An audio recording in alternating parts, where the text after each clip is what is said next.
दोस्तों, अक्सर हमने सुना है कि वक्त बदलते देर नहीं लगती। इसका ताज़ा उदाहरण आपको नॉर्थ ईस्ट इंडिया में देखने को मिल जाएगा। एक वक्त था जब भारत की राजनीति में बीजेपी सिर्फ नाम मात्र की हिस्सेदारी रखती थी, लेकिन आज बीजेपी नॉर्थ से लेकर साउथ और वेस्ट से लेकर ईस्ट तक अपना परचम लहरा रही है। साल 2015 में जब बीजेपी ने केंद्र की सत्ता संभाली थी, तो उस वक्त नॉर्थ ईस्ट के किसी भी राज्य में बीजेपी की सरकार नहीं हुआ करती थी। आज नॉर्थ ईस्ट के सभी राज्यों में बीजेपी और उसकी सहयोगी दल सत्ता में काबिज है। नॉर्थ ईस्ट में बीजेपी के सूर्योदय में मदद करने वाले और विभिन्न गठबंधनों को एक साथ लाने वाले अगर किसी व्यक्ति का नाम लेना हो तो उसका नाम है हेमंत बिस्वा शर्मा। हेमंत बिस्वा शर्मा असम के कम और भारतीय जनता पार्टी के बड़े नेता हैं, लेकिन उन्हें असम ही नहीं बल्कि पूर्वोत्तर के राज्यों में बीजेपी का चाणक्य कहा जाता है। प्रधानमंत्री नरेंद्र मोदी के कांग्रेस मुक्त भारत अभियान के तहत पूर्वोत्तर की जिम्मेदारी हेमंत बिस्वा शर्मा को दी गई। किसी समय कांग्रेस में अपनी राजनीति की शुरुआत करने वाले हेमंत अब पूर्वोत्तर में कांग्रेस को खास नुकसान पहुंचा रहे हैं। हेमंत की सफलताओं के कारण ही उन्हें पूर्वोत्तर का अमित शाह भी कहा जाने लगा है और उत्तर पूर्व में इस समय देखा जाए तो सर्वाधिक चर्चित और लोकप्रिय चेहरा है। उनके बयानों से लेकर उनकी रणनीति और उनके राजनीतिक गतिविधियों ने बीजेपी को नॉर्थ ईस्ट में एक अलग पहचान दिलाई। आप जुड़ चुके हैं मेरे यानी विशेष मिश्रा के साथ हमारे यूट्यूब चैनल पर। तो चलिए आज हम हेमंत बिस्वा शर्मा और उनकी अब तक की राजनीतिक सफर के बारे में जानते हैं। एक विनम्र परिवार से आने वाले 52 साल के हेमंत बिस्वा शर्मा का जन्म 1 फरवरी 1969 को गांधी बस्ती उलुरबारी गुवाहाटी में हुआ था। हेमंत के पिता कैलाश नाथ शर्मा एक प्रतिष्ठित कवि और लेखक रहे और माता मृणालिनी देवी साहित्य सभा से जुड़ी रही। उनके परिवार में किसी का भी राजनीति से कभी कोई लेना देना ही नहीं रहा। शर्मा ने अपनी शुरुआत की पढ़ाई गुवाहाटी से की। जब स्कूल में हेमंत पढ़ाई कर रहे थे, उसी दौरान राज्य में अवैध बांग्लादेशियों के खिलाफ आसू यानी जो असम स्टूडेंट यूनियन हुआ करता था, उसके नेतृत्व में एक आंदोलन चल रहा था। इस तरह उनको राजनीति की तरफ आकर्षित होने का मौका मिला और वो शामिल हो जाते हैं आसू में यानी असम स्टूडेंट यूनियन में। इस दौरान हेमंत की मुलाकात प्रफुल्ल कुमार और भिंग कुमार से होती है। ये दोनों नेता उस दौरान असम में बढ़ रहे अवैध प्रवासियों और घुसपैठियों को लेकर चल रहे आंदोलनों की अगुवाई किया करते थे। इनके साथ गली मोहल्लों की चौपालों से लेकर मंच तक की व्यवस्था में कई लोग लगे हुए थे और इसी मंच और गली चौपालों की व्यवस्था में लगा हुआ था एक 10 साल का लड़का। इस छोटे बालक को इतने आगे लोग देखकर कई बार अचरज में पड़ जाते थे कि ये बालक इतने आगे कैसे पहुंच गया इतने कम समय में। उस वक्त हेमंत को असम की राजनीति में बालक नाम से जाना जाने लगा या वंडर बॉय भी कई लोग कहते थे। तो अब एक वंडर बॉय राजनीति में शामिल हो चुका था। आसू में रहते समय यानी असम स्टूडेंट यूनियन में रहते समय हेमंत हर शाम प्रेस के लिए प्रेस विज्ञप्ति और सामग्री ले जाने का काम किया करते थे। कुछ साल बाद आसू ने उन्हें गुवाहाटी इकाई का महासचिव बना दिया। मैं जब आसू का नाम लूँ तो आप समझ रहे हैं ना, असम स्टूडेंट यूनियन की हम बात कर रहे हैं। तो हेमंत ने जब उन्हें आसू का गुवाहाटी इकाई का महासचिव बना दिया तो हेमंत ने ग्रेजुएशन करने के लिए कॉटन कॉलेज गुवाहाटी में दाखिला लिया। कॉटन कॉलेज का आदर्श वाक्य है एकाग्रचित होकर अपने टारगेट को हिट करो, और इसे इत्तेफाक कहें या उन्होंने इस वाक्य को अपने दिल में इतना बैठा लिया कि एक एक लाइन हेमंत के पॉलिटिकल कैरियर पर बिल्कुल फिट बैठती है, क्योंकि उनका हर एक काम उनको अपने लक्ष्य की तरफ आगे बढ़ा रहा था। वैसे इस कॉलेज का अपना एक समृद्ध इतिहास रहा है। आज की तारीख में असम में जो 15 मुख्यमंत्री हैं, 16 मुख्यमंत्री, उनमें से 7 मुख्यमंत्री कॉटन कॉलेज से ही हैं। 1992 में उन्होंने अपना पोस्ट ग्रेजुएशन किया। इसी दौरान वह लगातार 3 बार कॉटन कॉलेज से यूनियन सोसाइटी के महासचिव चुने गए। हेमंत ने इस कॉलेज से राजनीति विज्ञान में पोस्ट ग्रेजुएट की पढ़ाई पूरी करने के बाद सरकारी कॉलेज से LLB करने लगे। LLB करते हुए उन्होंने अपनी राजनीति जारी रखी और PhD भी की है। उसके बाद हेमंत कॉलेज के दिनों में एक प्रखर वक्ता रहे। वे अपने कॉलेज के छात्र नेता के रूप में भी काफ़ी लोकप्रिय रहे। इसी बीच उन्होंने 1994 में कांग्रेस ज्वाइन कर ली।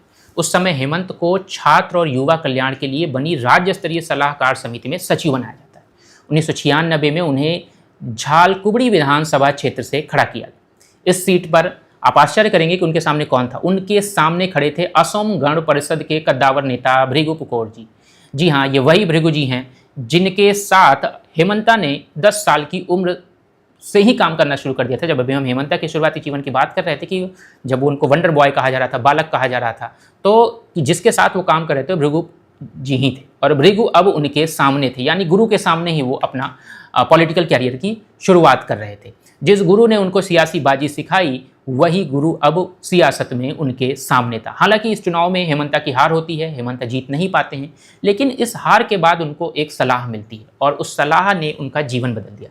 ये सलाह राजनीतिक है और ये राजनीतिक सलाह उन्हें किसी और नहीं दी, बल्कि उस समय के राजनीतिक और कद्दावर में माहिर खिलाड़ी, उस समय के प्रधानमंत्री, तत्कालीन प्रधानमंत्री पीवी नरसिम्हा राव से उनको ही मिलती है कि कहीं से भले आप हार जाएं, लेकिन उस जगह को कभी छोड़िए नहीं, उस सीट को छोड़कर आपको वहाँ से जाना नहीं चाहिए।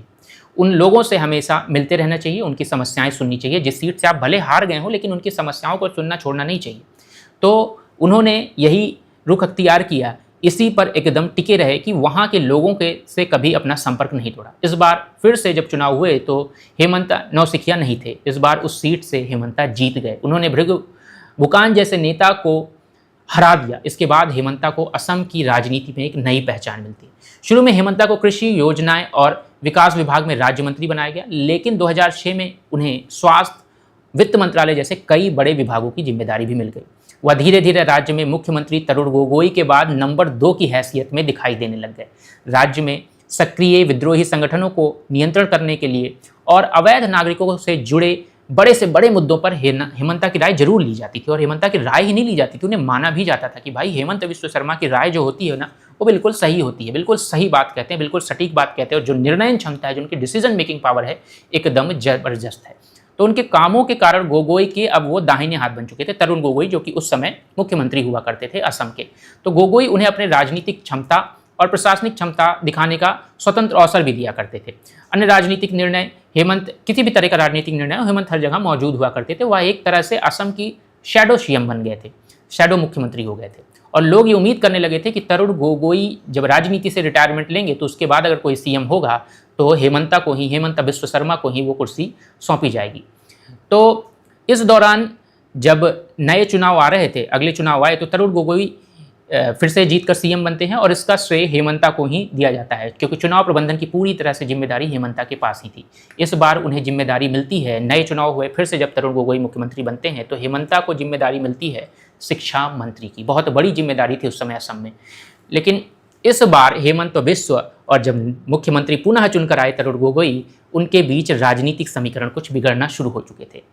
क्यों? कारण भी इसका है, क्योंकि सीएम तरुण गोगोई अपने एक बेटे गौरव गोगोई को लॉन्च करना चाहते थे। गौरव गोगोई को इनफैक्ट लॉन्च भी किया उन्होंने। गौरव गोगोई को राजनीति में उतारने की तैयारी कर रहे थे और उतारा भी। तरुण गोगोई के बेटे गौरव गोगोई इंजीनियरिंग की पढ़ाई करके दिल्ली में नौकरी कर रहे थे, लेकिन जब पिता का निर्देश मिला, तरुण गोगोई का निर्देश मिला, तो गौरव गोगोई असम आए और उन्होंने पब्लिक एडमिनिस्ट्रेशन की डिग्री लेकर राजनीति में 2012-13 की ये बात है कि 2012-13 में उन्होंने राजनीति में एंट्री ले ली।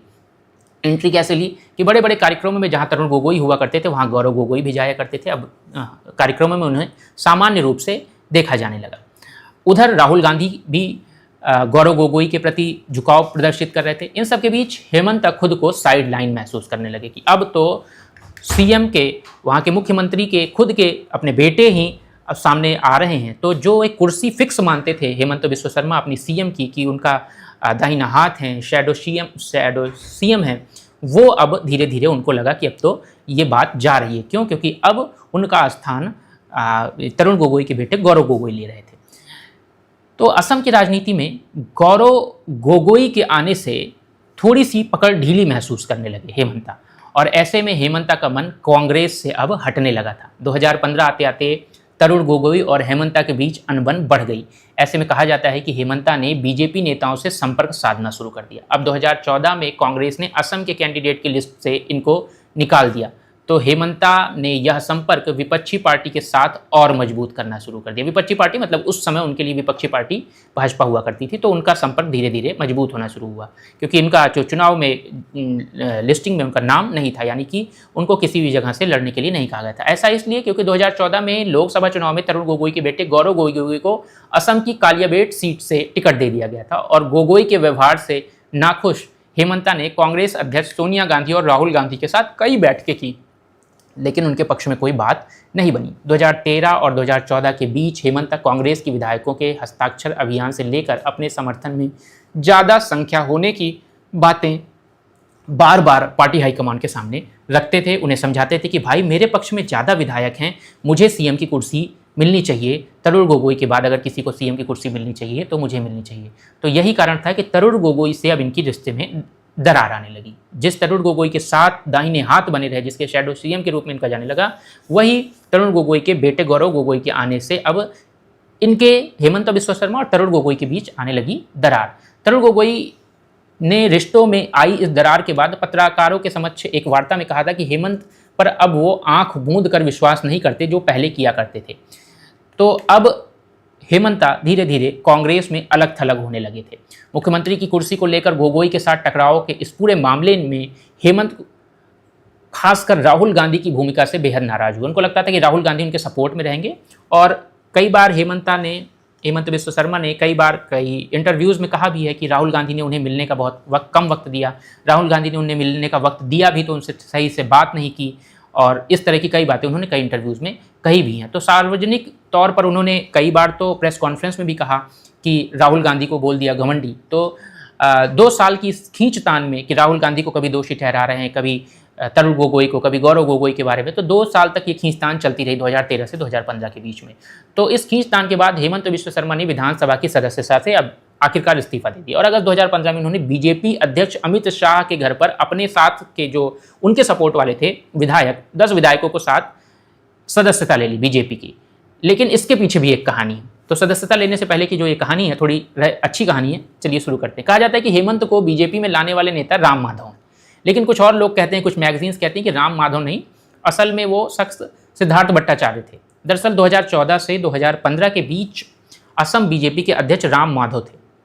असम में उस समय बीजेपी के अध्यक्ष राम माधव जी हुआ करते थे, और राम माधव ने ही हेमंत बिश्व शर्मा को बीजेपी में लाने की जिम्मेदारी सिद्धार्थ भट्टाचार्य को दी। तो चाहे सिद्धार्थ भट्टाचार्य जी को कहें, चाहे राम माधव को कहें, राम माधव ने ही सिद्धार्थ भट्टाचार्य को जिम्मेदारी थी कि भाई ये बंदा कांग्रेस में परेशान है तो इसको बीजेपी में लाइए, इसका अपना दमखम है, इसके साथ अपने विधायक हैं, तो इनको बीजेपी में आना चाहिए। तो उस दौरान उन्हें अंदाजा हुआ कि हेमंत कांग्रेस पार्टी में खुश नहीं है, लेकिन दूसरी तरफ यह भी सच था कि वह बीजेपी में अपने भविष्य को लेकर चिंतित थे कि कांग्रेस से तो एक बार वो मुख्यमंत्री बन सकते हैं, लेकिन क्या बीजेपी उनको कभी मुख्यमंत्री बनाएगी।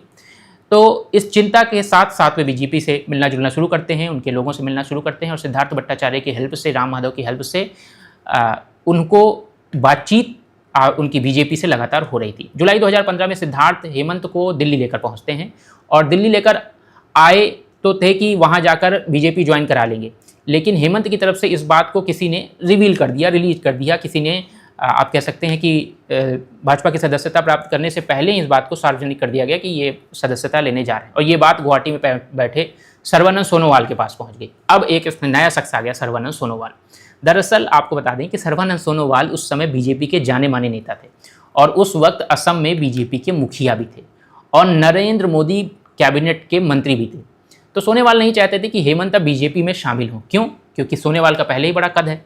अब अगर वहाँ बीजेपी अपनी पैठ बना रही थी, उस समय देश में बीजेपी की लहर चल रही थी, मोदी लहर चल रही थी, तो बीजेपी ये चाहती थी कि जल्दी से जल्दी नॉर्थ ईस्ट में अपनी पकड़ मजबूत की जाए, और नॉर्थ ईस्ट में जब पकड़ मजबूत होगी, बीजेपी का कोई मुख्यमंत्री बनेगा, तो उसमें सबसे बड़े दावेदारों में नाम आता है सर्बानंद सोनोवाल का। तो सर्बानंद सोनोवाल नहीं चाहते थे कि कोई दूसरी पार्टी का नेता आ जाए और इतने बड़े स्टेचर का नेता आ जाए और उनकी कुर्सी खतरे में पड़ जाए। तो सर्बानंद सोनोवाल नहीं चाहते थे कि हेमंता बीजेपी में शामिल हो, उन्हें डर था कि हेमंता उनकी जगह ले सकते हैं। इसी के डर से सोनोवाल ने आनंद फानन में एक प्रेस कॉन्फ्रेंस कर ली, और इस प्रेस कॉन्फ्रेंस में सोनोवाल ने हेमंता बिश्व शर्मा पर बड़े गंभीर आरोप लगाए, और इसी के साथ हेमंता का बीजेपी में पहुंचना, मतलब सदस्यता लेने से पहले ही आना टल गया। अब हेमंत के लिए स्थिति बड़ी नाजुक हो चुकी थी। एक तरफ कांग्रेस से उन्होंने पहले पल्ला झाड़ लिया था कि अब हम बीजेपी में पहुंचने वाले हैं, उस तरह से उन्होंने विवाद को बड़ा तूल दे दिया था। तो इतना विवाद हो गया था बीजेपी में आने से पहले ही कि यही स्थिति थी कि माया मिलीना राम जैसी स्थिति बन गई थी।